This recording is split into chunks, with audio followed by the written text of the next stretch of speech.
Oh, what a day! What a lovely day!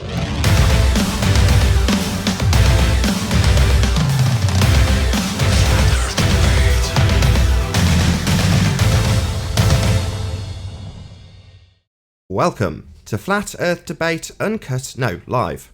I'm your host Nathan Oakley, and if you're new to this channel, or you've not done so already, then be sure to subscribe and hit the bell notification icon to keep up to date with the Flat Earth Debate. If you'd like to support this channel, there is a super chat that runs alongside each of these shows while they are live. There's also a PayPal, Patreon and crypto link in the info box below the video. Most importantly, if you'd like to join the discussion, simply mute the page you are currently watching, then click the link in the info box below this video to join the panel and express your views on the nature of Earth. If you do join, please don't swear. If you do, you'll be ejected, and if you are, please don't try to rejoin the stream using sock accounts. You'll be warmly welcome back on the next stream. Please also share the show on social media. Sharing the show obviously increases the live audience, but this in turn increases the chances of a more diverse panel, so please share the show. And one last time, if you're new to the channel or you've not done so already, then be sure to subscribe and hit the bell notification icon to keep up to date with the Flat Earth Debate. Now, we are joined by Sleeping Warrior, Paul, Quantum Eraser, Flatzoid and 10th Man in G+, and a whole bunch of people on Discord. Very good to have you all. Yo, yo, Good to be here. Good to be here. Well, let's start housekeeping. Any signs of Earth curvature? No. Not from Spain. I purposely say those countries because I listed everywhere I've ever been, and I've never seen curvature, so I'm just going through the list myself personally. Second question, any signs of axial rotation of the Earth-based variety? No. Anybody else? Discord, maybe?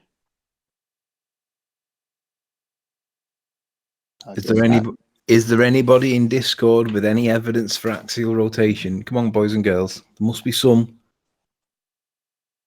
I find it amazing that the ball earthers in Discord sit there in silence when we're asking these questions. These are the bits that should trigger them into saying, no, of course there is.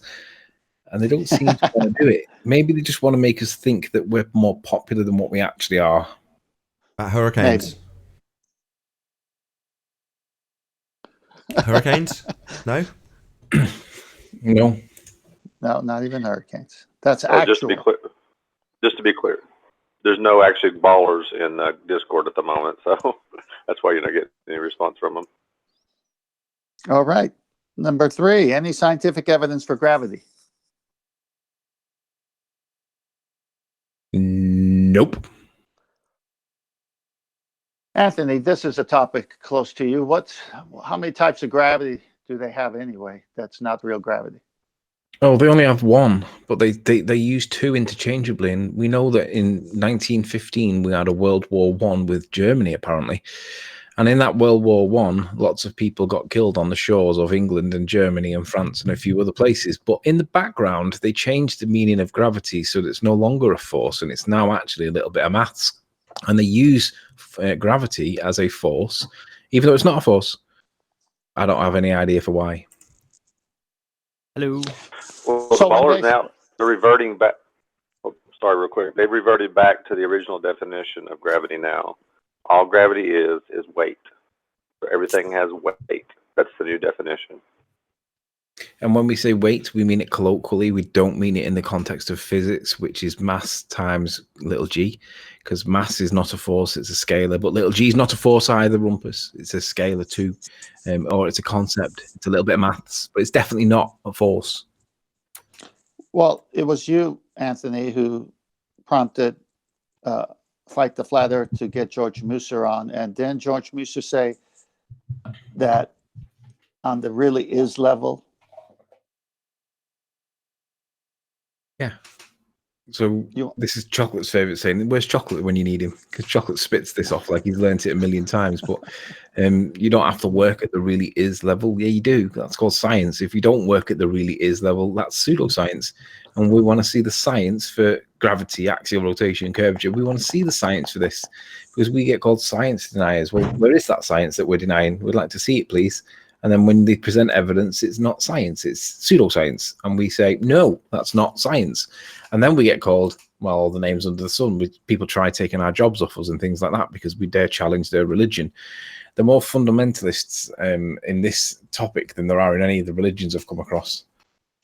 So when you don't work at the really is level, then you're well far beyond pseudoscience. You're into delusions. Yep. Thanks.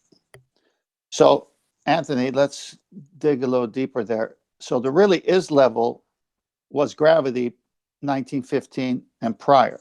After 1915, where they went to the pseudo-Riemannian force space Einsteinian, it no longer was an actual force. You want to expound on that?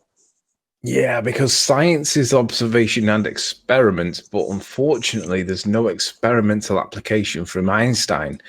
Einstein's model simply gives you observation, but no experiments. That makes it falling short of the definition for science, and it means that it makes it pseudoscience, because if you're not going to be practicing science, you must be practicing something else, and the only other thing is pseudoscience.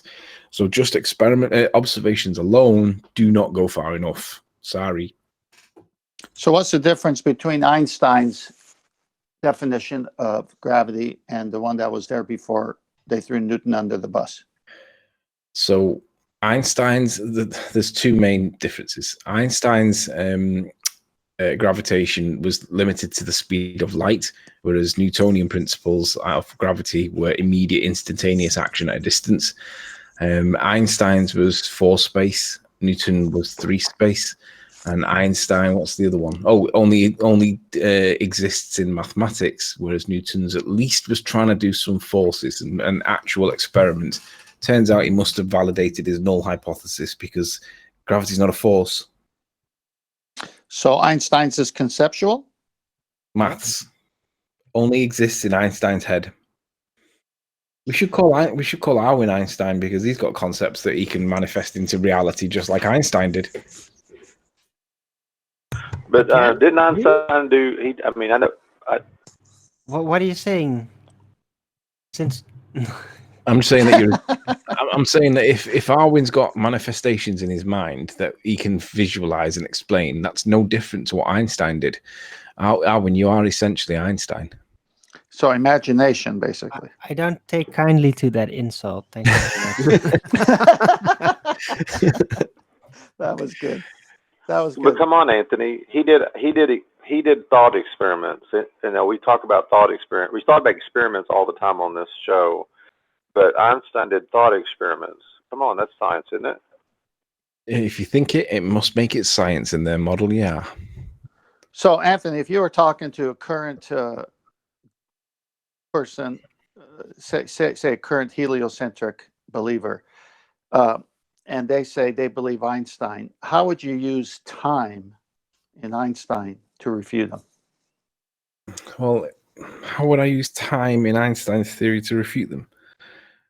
I don't think I would use time to refute them. I would use maths to demonstrate that maths isn't actual experiment. It's just numbers, physics, numbers, formulas, equations, but it's not a cause in an experiment. It's just a description, a dependent variable, not science. But don't they rely heavily on bending of time? They rely heavily on, the bending of space-time caused by the uneven distribution of mass.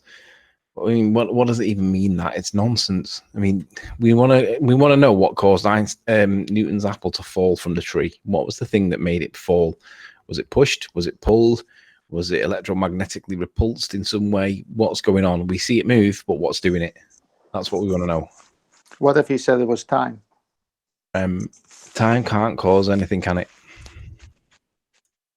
How would you prove that? Who can manipulate time? You have to manipulate something in a scientific experiment, right? You have to manipulate your presumed cause. Well, what does time actually cause? Time just exists. The passage of time we can control, but we can't control time. Time is just a scalar. So if I was from another culture, but Anthony,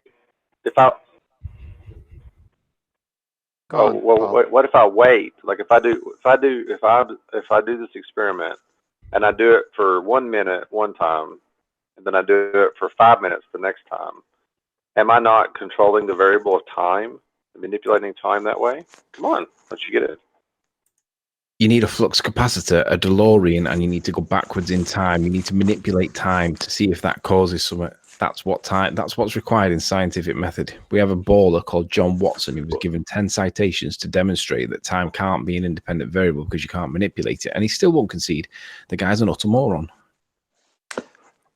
But I am manipulating, Anthony. I'm waiting 1 minute, and then I'm waiting 5 minutes. I'm manipulating time. That's manipulation of time. Come on.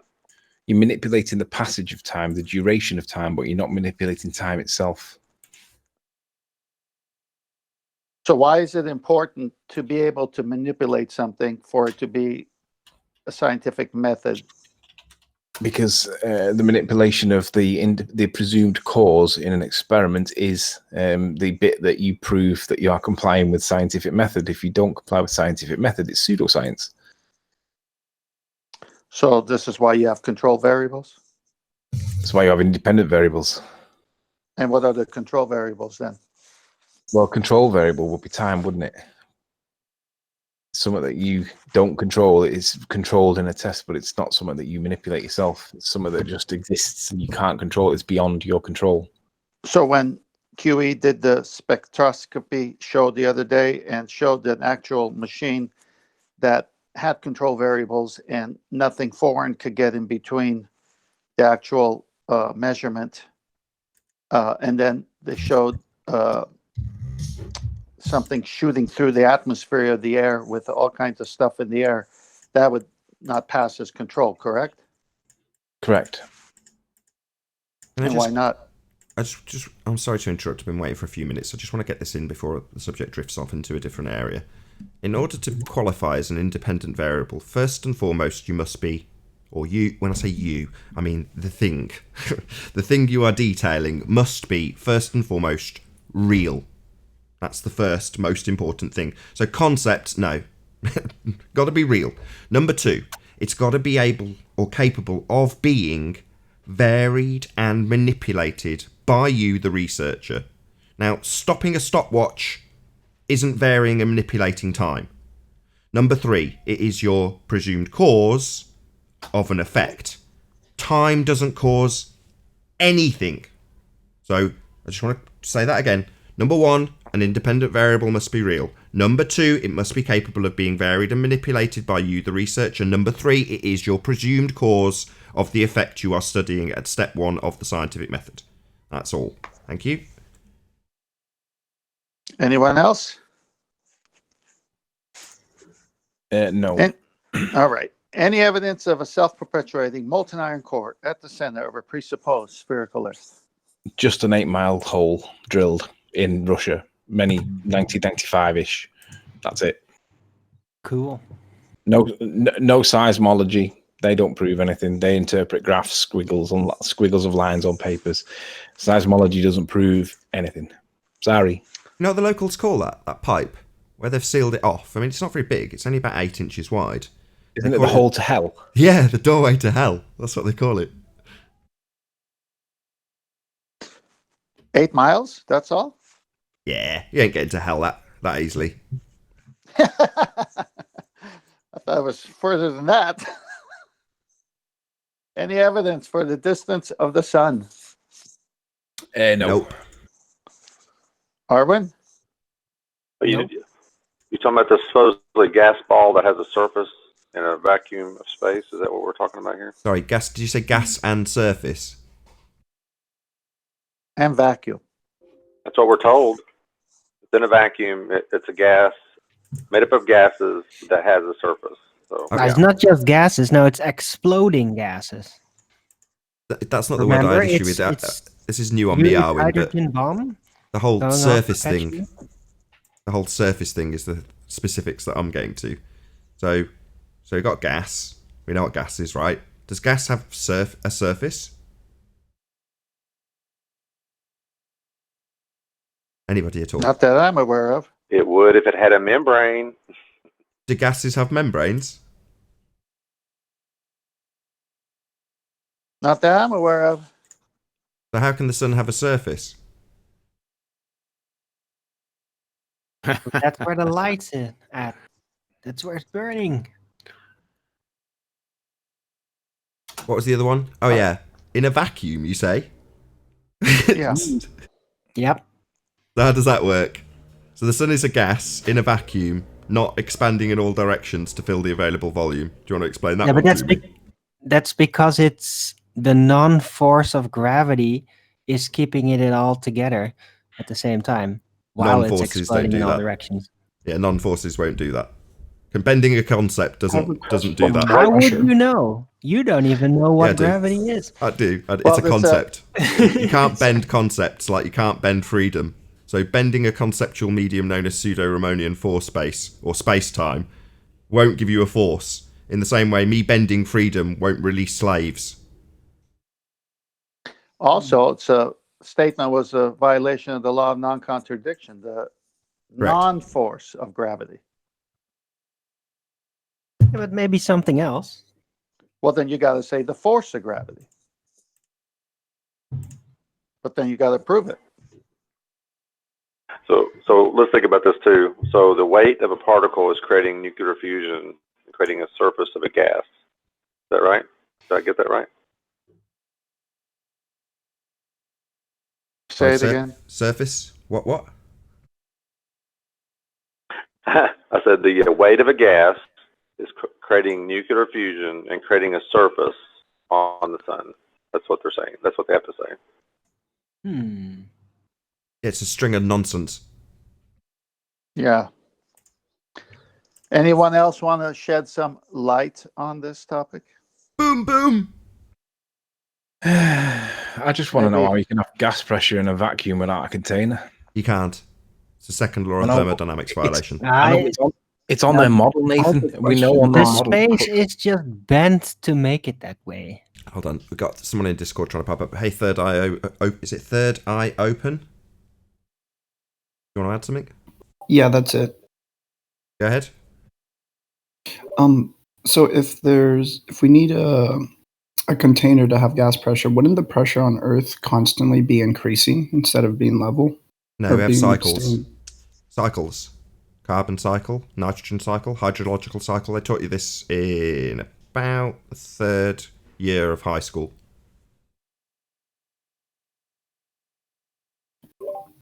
Okay, sounds good. And there's cooling way effects before that are high occurring, school. cooling cycles. It was way before high school. Are they teaching that now in high school? I got taught that in grade school, primary school. No, they now teach gender studies in high school. No, I certainly remember the hydrological cycle being taught to me in secondary school. Maybe it's different in the States. Will someone summarize static and dynamic systems, please? Dynamic is, as the name suggests, things in flux, change, constantly cycling. Static is, as the name suggests, not doing anything static. So a container with a fixed gas pressure would be a static system. And if you had the same chamber with a plant in it, then you could potentially have a cycle. Things happening. Dynamic. Okay, just getting some clarity here. Thank you. To be honest, I could tell you're a friendly, but your question is, in essence, a straw man. So the overriding question is, how do you have gas pressure in the first place? Because gas pressure gradients are a delta. So you've got to have gas pressure in the first place to have a gas pressure gradient or a cycle. Yeah, no, you're making sense. I just need some clarity. Thank you. Good. It's a good question. It's one that a year ago we refused to answer because of what I've just described. So you don't need to answer how you have gas pressure gradients or cycles if the antecedent for gas pressure is a container. The first thing you need is containment, then you can have gas pressure, then you can have cycles or gradients. So it's in that order, so it doesn't actually address the question. So prior to now, we haven't just rattled off, cycles. We've just said, no, first show us how you have gas pressure. Recently, we've said, okay, fine, we'll give you the explanation for your straw man. Not that I'm saying you're holding that up, you're just asking a question, right? That's correct, yeah. I have one more question on water and always being level. It just seems that we always talk about how the water's always level. It's flat. It's always trying to find its level. But the oceans never seem to be flat. There's always waves and currents and different things moving about. So how do we think that, or how do we say that the oceans and the waters are flat completely when there's always waves and turbulence going on? Seriously? No, that's fair enough. So Really? yeah, fair? well, it's a distinction between conforming to the container. So if you have a bowl of water and the bottom of the bowl is curving, it makes no odds to the top. Now, if you happen to put it on a shaker, a board that shakes, and you get ripples in the bowl, it still won't conform to the bottom of the container in a curved shape, regardless of the top being disturbed by the shaking motion of the platform that the bowl of water is on. So having ripples in the water doesn't change the overall. It's finding and maintaining level, not conforming to a shape. That's the point. The distinction between conforming to a shape on the bottom and not conforming, regardless of how disturbed the top layer is. I'd like to add to this. I had Okay, a I'm vote just getting for. clarity. Thanks, you guys. I just don't know some of these things. Appreciate it. Yeah, let me add to this. I had a boat for over 2 years. I go to Catalina all the time from Newport Beach, California, 26, 24 miles, depending which way. Okay. So Yeah, I've now been many pedaling as well. times the water was very still and flat. I mean, just like on the top of a glass undisturbed. And then other times there were storms and the water was moving. So there's your dynamic system. Sometimes the weather was good and the water was flat as flat can be. Other times there were waves. Okay, yeah, this is all making sense. I'm just trying to participate, get some clarity in my own head and some better answers. I appreciate you guys. I listen to you guys all the time. Good questions. But can I ask you a question? I want to ask a Certainly. question too. Okay, go ahead, Anthony. I'll follow up. Do you realize that you can't have gas on their model when they put the little ball of Earth in the vacuum, the infinite vacuum of space, that little atmosphere? Do you realize that atmosphere would be burst into the vacuum of space because there's nothing stopping it and bouncing the particles back? I totally agree. Yeah, I totally understand. Yeah. Do you find it repulsive when the ball Earth is trying to argue against it? I just don't know how they can do it anymore once they've been pointed it out. It's so intuitively wrong, but they still argue it. I totally find it repulsive. I think people hold on to it like Santa Claus. It's funny. I think people need to grow up and realize we've been lied to. It's that simple. Go on, Ted, man. Yeah, Nathan has brought up fluid dynamics before, and in fluid dynamics, speaking of water here, have we ever seen curved water on its own hugging a ball? Have we ever seen that? Yeah, he used to come here until he got battered, and then he hasn't come back since. What was that? It's a person's name. It's a handle for another YouTube participant who formerly came on the debates, sub 100, called Curved Water. It's just an in-joke. What a clown. Right, so there's no such thing, and yet they want to say our Earth is that way when visually you can never see it. Experimentally, you can never do it, just like gas pressure without a container cannot be demonstrated. So if they could just demonstrate gas pressure without a container, and they could demonstrate water hanging onto a ball the way they say the Earth is, then we have some discussions on those points. But until then, it's all pseudo.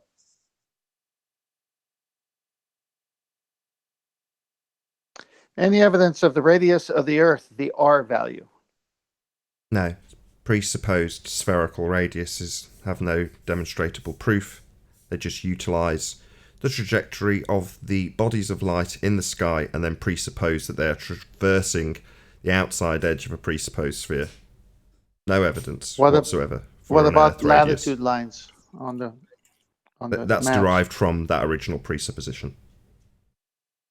So the latitude lines are from the presupposition, and the globers follow the lines instead of realizing that it's a presupposition? No, they would always automatically assume that whenever travelling from north to south or south to north, that they are travelling antipodal to where they began. That's their automatic assumption. The latitude lines are derived from the original presupposition of an R value. And they're not real. Good point. Just like the horizon. It's not real. Is that the end of the housekeeping? No, No. we got two No. more. Two more. Any evidence that you can have gas pressure without the necessary antecedent of a container to press upon? Absolutely none. But they'll tell us, just put your head outside and breathe in all that glorious atmospheric pressure. And they try and telling us that there's a difference between atmospheric pressure and gas pressure. Yeah, that difference in your model is one's a force of gravity that pulls one down. We know it's not a force. And the other one's just gas pressure. And we know Pascal's law states that the pressure is exerted against the walls of the container evenly in all directions. There's no bias in any one direction because of no force. It's evenly against all directions. Pascal's law is the science. What you guys are giving us in the alternative is not science. So we want to see the science for demonstration of gas pressure without a container, please. In a vacuum, please.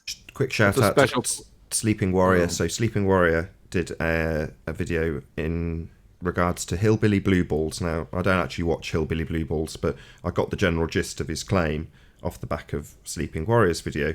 So I just want to bring some clarity because there's a bit of a new straw man being offered in regards to a quote that Quantum Eraser gave.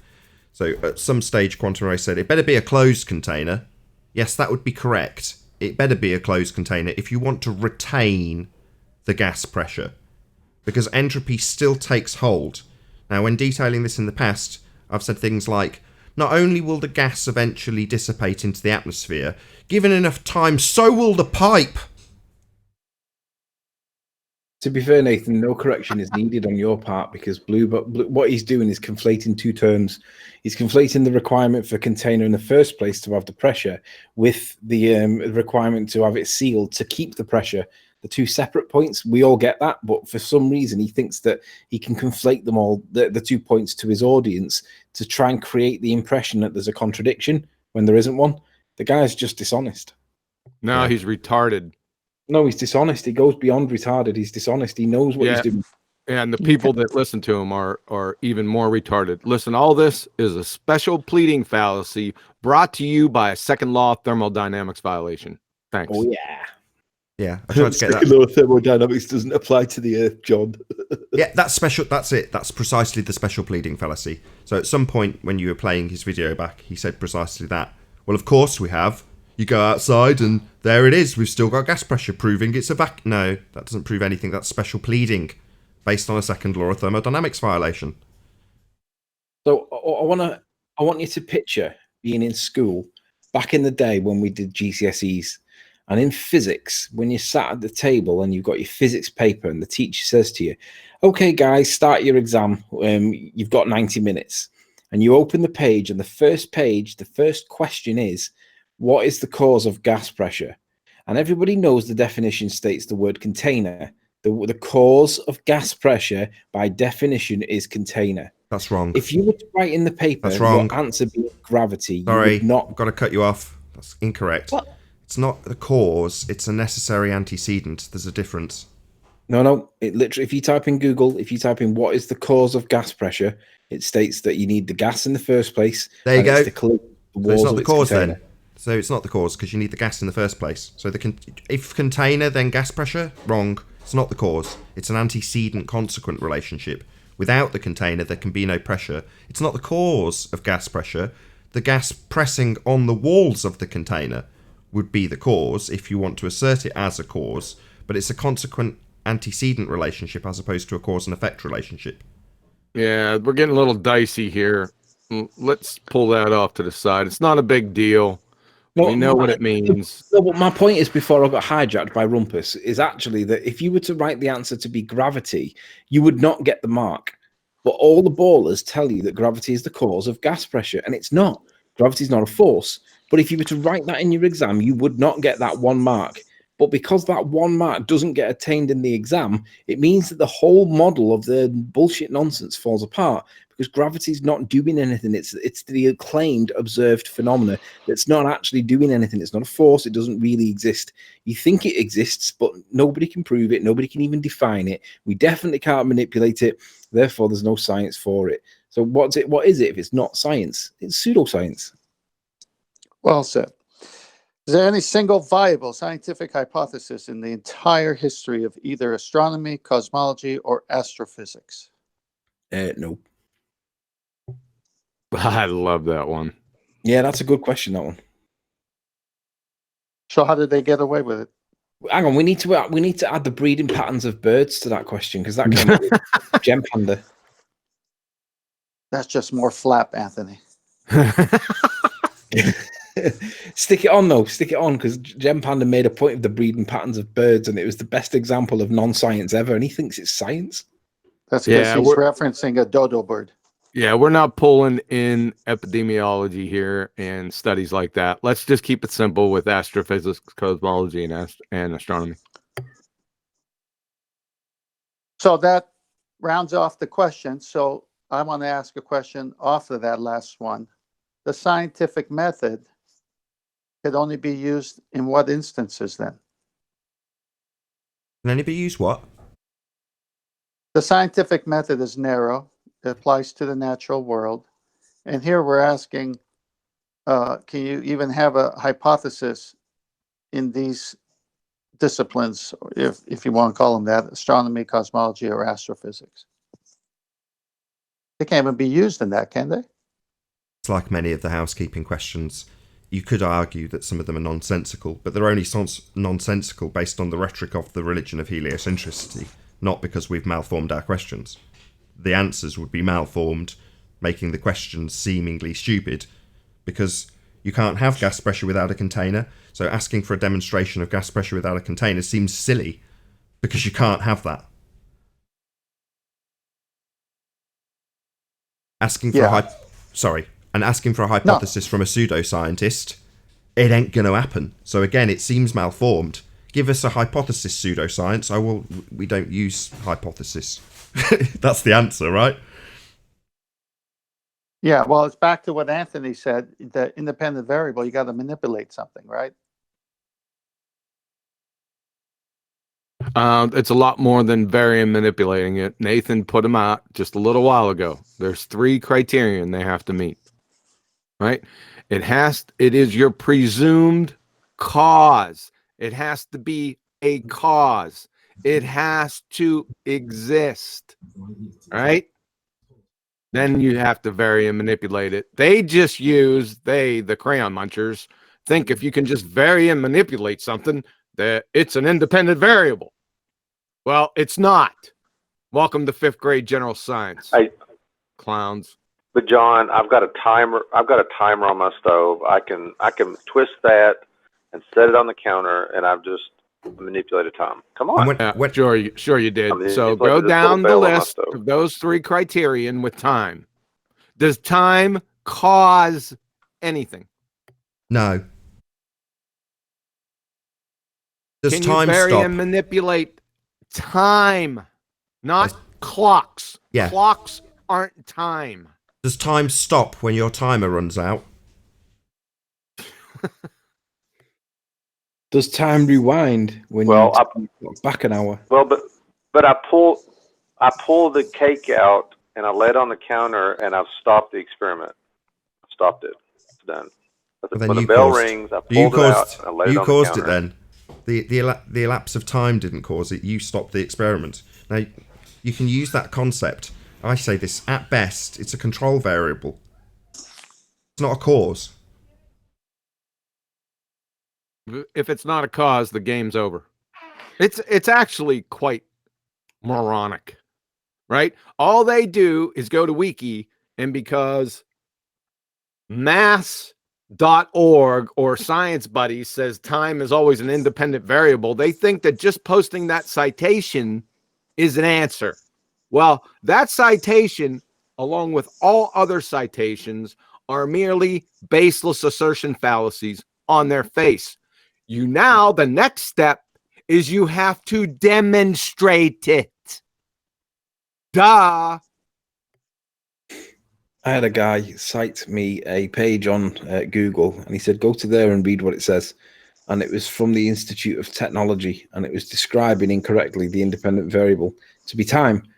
But the problem is that Institute of Technology isn't science. And I gave him the old technology is not science citation, because technology is often confused with science, and all the ballers think that technology is science, and it isn't.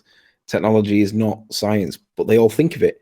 So technology is not science, and you cannot think of it as science.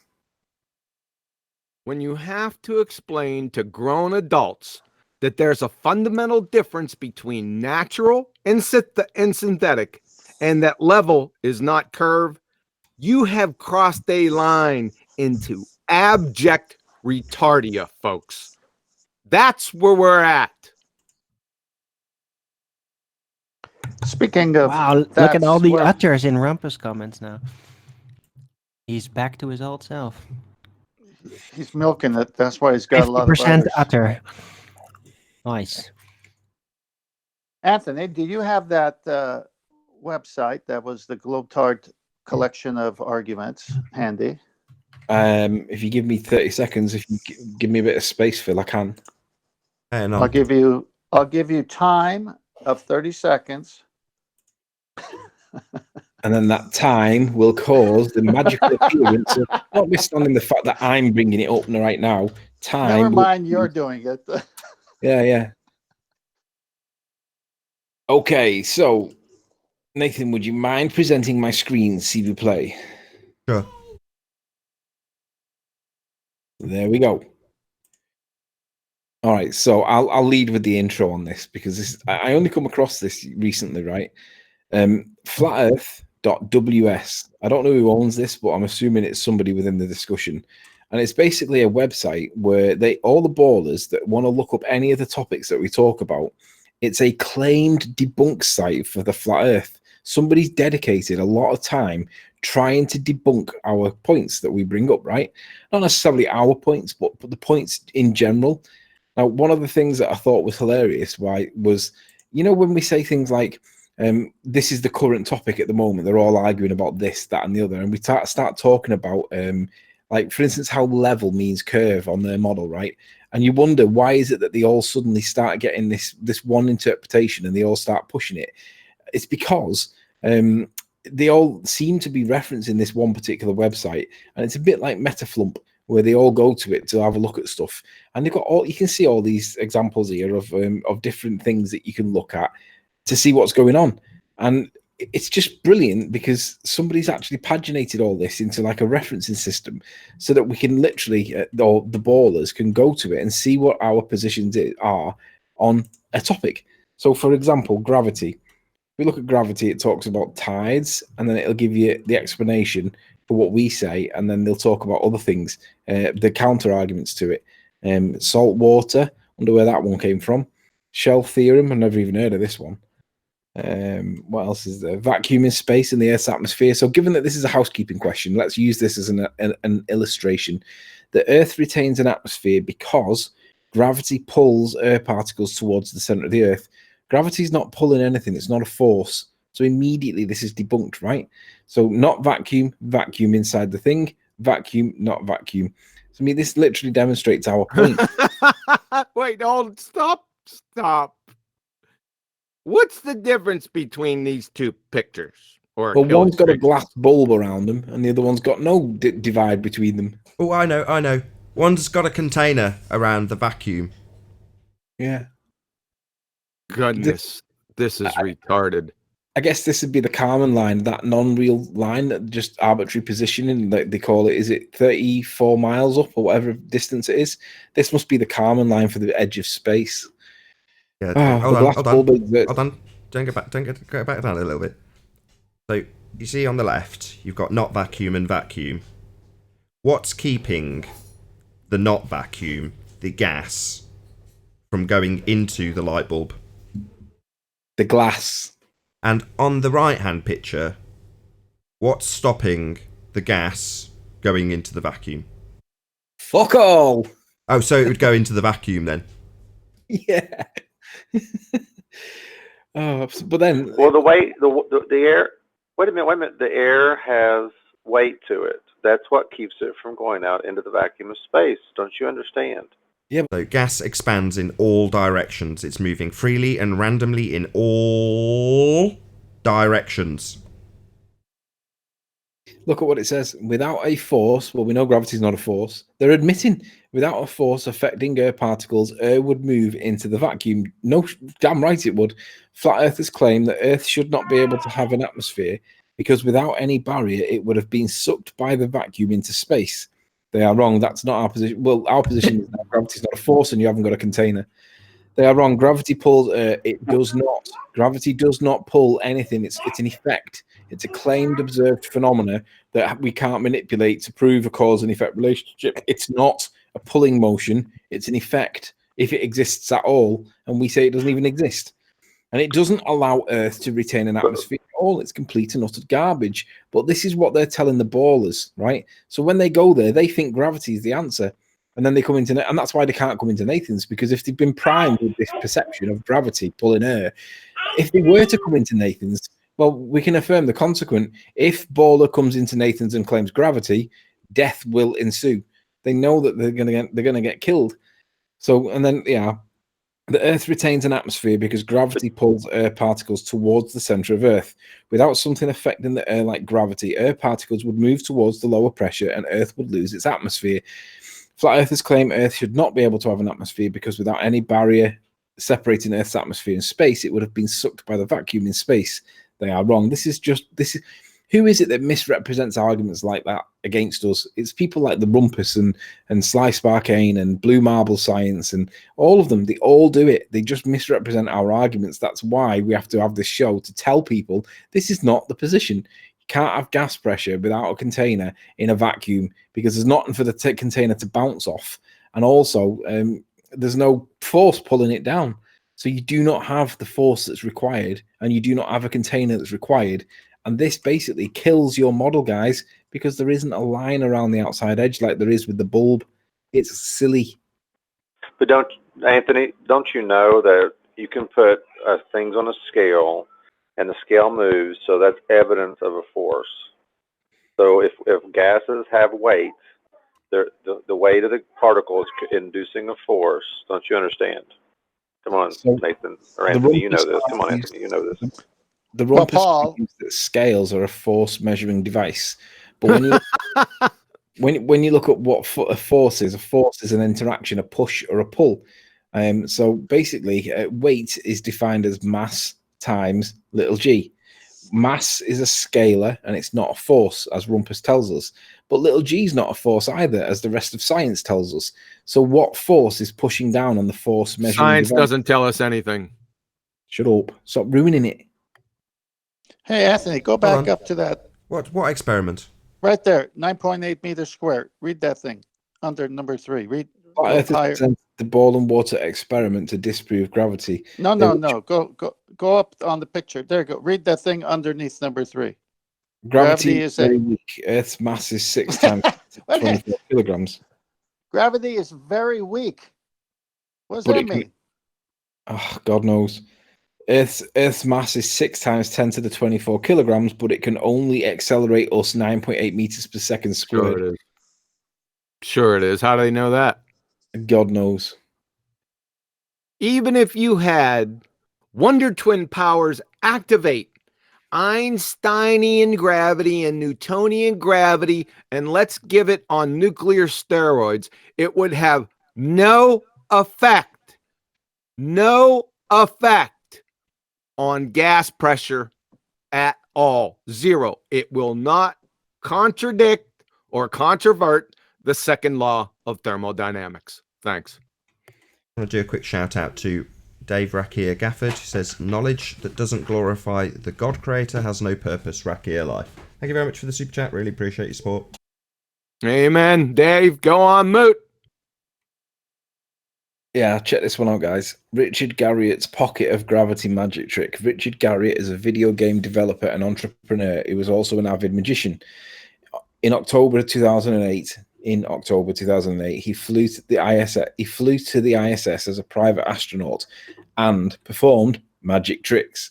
I think we've all seen this. I don't know if this will work, but I'll see if it'll do it. Is that the character that the Big Bang Theory character is based on? He was also a magician. Right. It said some of you are familiar with this experiment. So So I'm not familiar with this experiment. So does this site list the independent and dependent variables for this experiment, as they're claiming that's what it is? Well, I think we've all seen this. The hammer stays where it is because it's floating in space, but for some reason the thingy, the card didn't. One of his magic tricks involves a hammer that floats and a card that seems to be affected by a pocket of gravity. Flat earthers were unaware it was a magic trick, right? This is supposed to be a magic trick and wrongly assume it demonstrates things are falling down in the ISS. Yeah, it's inelastic. Stereotype fallacy number one. Yeah, I was going to say, two, I never seen this guy or him in the ISS. This is nonsensical buffoonery brought to you by retards. Yeah, that's it. Yeah.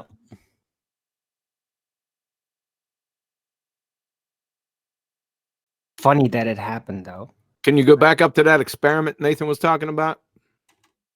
That one? No. Before the 6 cards with the cartoons, it specifically says, wrongly conclude. Here we go.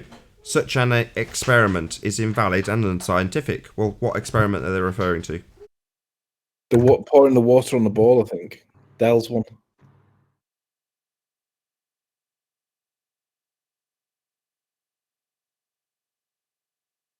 Is invalid and unscientific. I mean, how many valid and scientific experiments does science have to demonstrate the claims that they make with regards to the housekeeping points?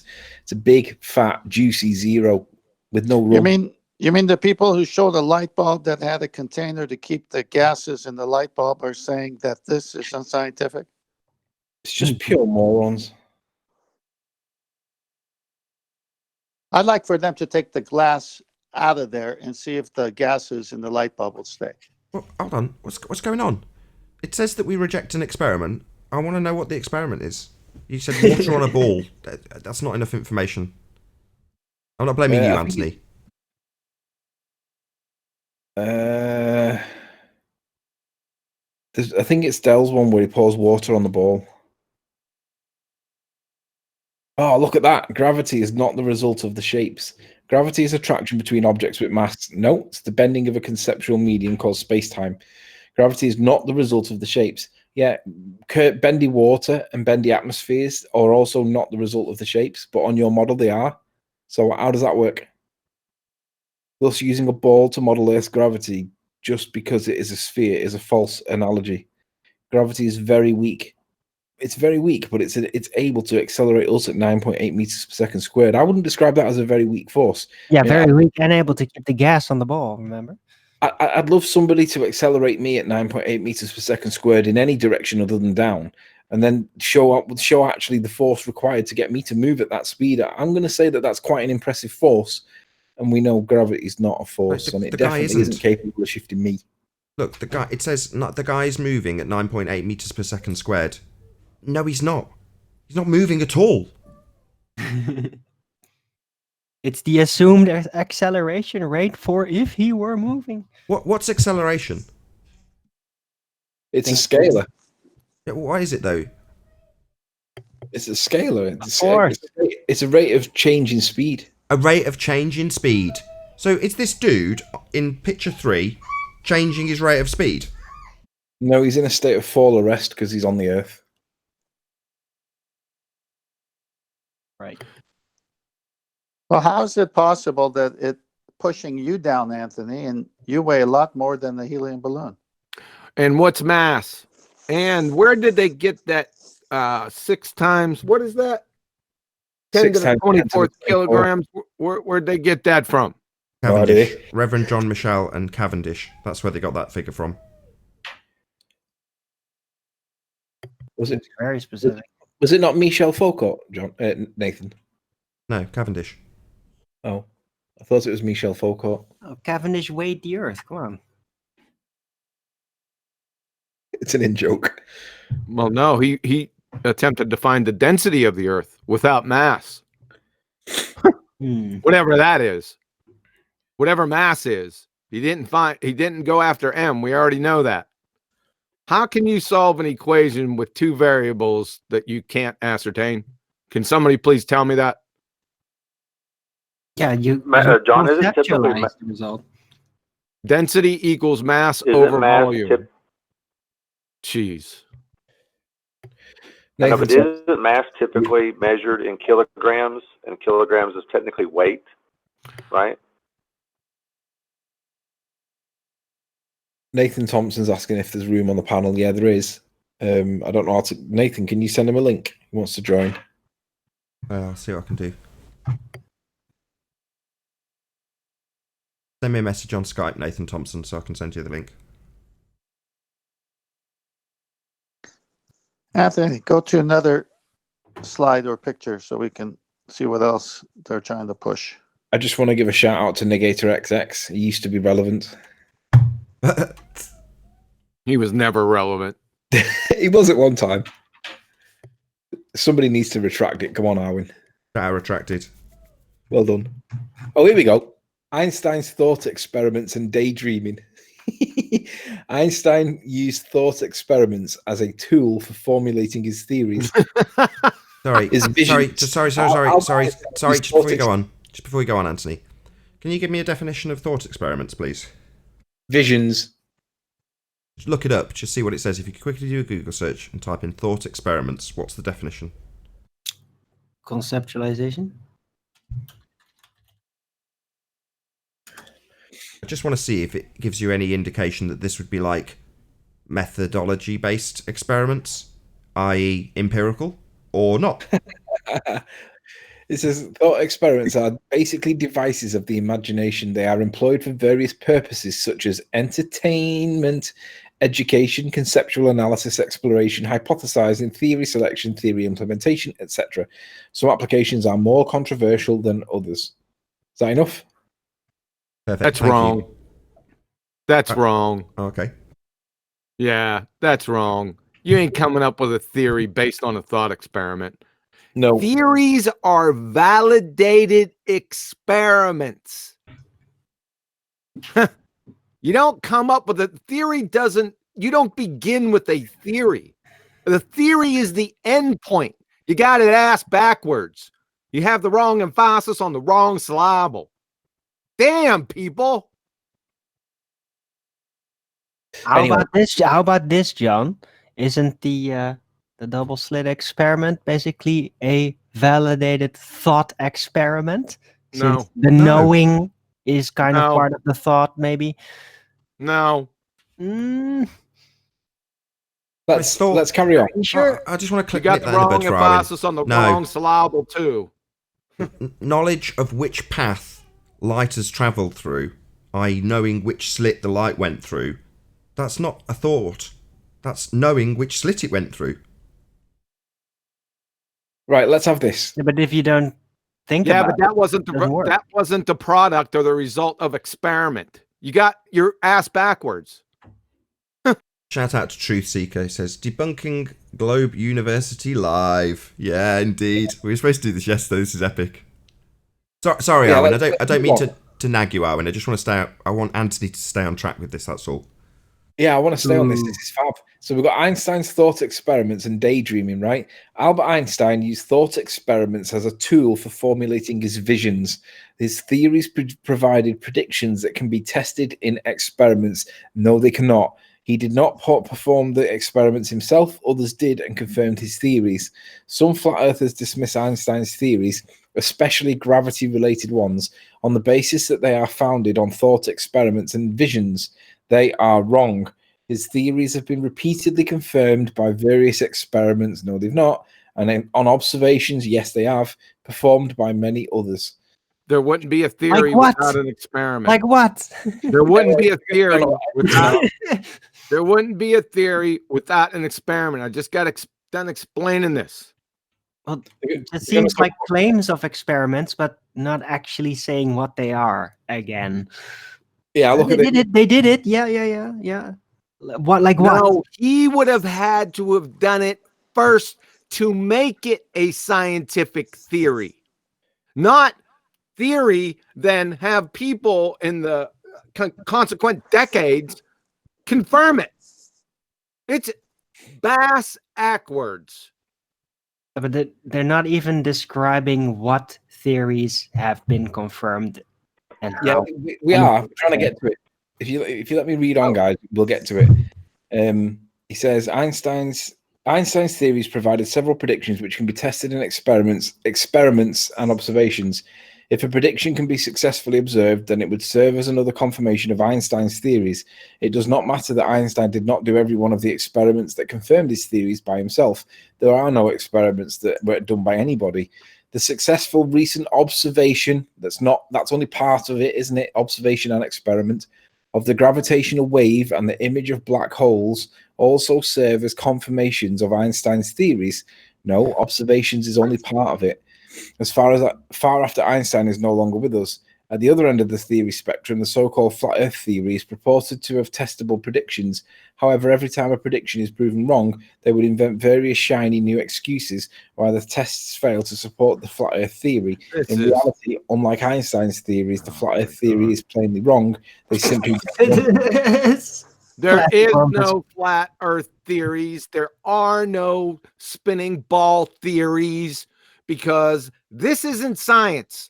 We're talking about what is questions versus how I questions. Whoever wrote this is an abject moron. You are watching this on the Nathan Oakley 1980 premiering stream, then stay tuned as this conversation will continue after this short break. Unfortunately, if you're watching live on Nathan Oakley channel, this is where we bid you farewell. A huge, massive, enormous thank you to all of you smashed the super chat, liked, commented, shared, subscribed, and all that good stuff. Be sure to check out nathanoakley.com and the Flat Earth Debate Forum to keep up to date with the community debate. Massive thank you to all of today's live panel for making this show possible. As I say, stay tuned if you're watching on Nathan Oakley 1980, and I'll see you all in the next video. Oh, what a day! What a lovely day!